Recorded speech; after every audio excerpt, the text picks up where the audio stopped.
ইরানের আধা সরকারি এবং দেশটির বিপ্লবী রক্ষী বাহিনী বা আইআরজিসির সাথে সম্পর্কিত তাসনিম নিউজ এজেন্সির প্রতিবেদনে বলা হয়েছে, ইরানের স্বরাষ্ট্রমন্ত্রী ইস্কান্দার মোমেনি এক ওয়েবিনার বৈঠকে জানিয়েছেন, ইহুদিবাদী শাসক গোষ্ঠীর সাথে 12 দিনের যুদ্ধ চলাকালে কৌশলগত মজুদ বা স্ট্র্যাটেজিক রিজার্ভ ব্যবহার করা হয়নি।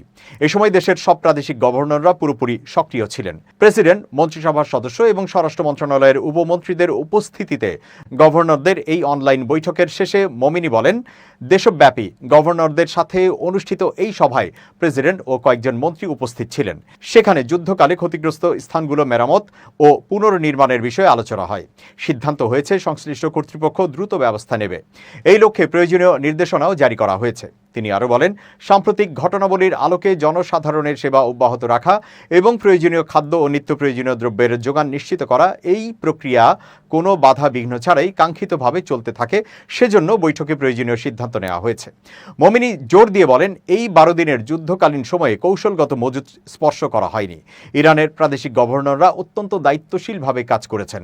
উত্তরাঞ্চলীয় প্রদেশগুলো, যেখানে যুদ্ধের প্রভাব তুলনামূলকভাবে কম ছিল, সেই এলাকায় ভ্রমণকারীদের আতিথেয়তা এবং খাদ্য সরবরাহের জন্য বড় ধরনের তৎপরতা চলেছে। তিনি যোগ করেন, সভায় জাতীয় সংহতি ও ঐক্য বজায় রাখার উপর বিশেষ গুরুত্ব আরোপ করা হয়েছে। একই সাথে জননিরাপত্তা ও সামাজিক স্থিতিশীলতার বিষয়েও উত্থাপন করা হয়েছে। মোমিনি সতর্ক করে দিয়ে বলেন, যদিও যুদ্ধবিরতি হয়েছে, তবুও আমাদের সর্বোচ্চ প্রস্তুতিতে থাকতে হবে। ইরানি স্বরাষ্ট্রমন্ত্রী উল্লেখ করেন, ত্রাণ, চিকিৎসা, নিরাপত্তা এবং পুলিশ বাহিনী দিনরাত পরিশ্রম করছে। মানুষ চেকপোস্টে নিরাপত্তার জন্য সহযোগিতা করছে। যাত্রীদের যাত্রাপথে কিছুটা দেরি হচ্ছে ঠিকই, কিন্তু তারা নিরাপত্তা বজায় রাখাকে অগ্রাধিকার দিচ্ছে।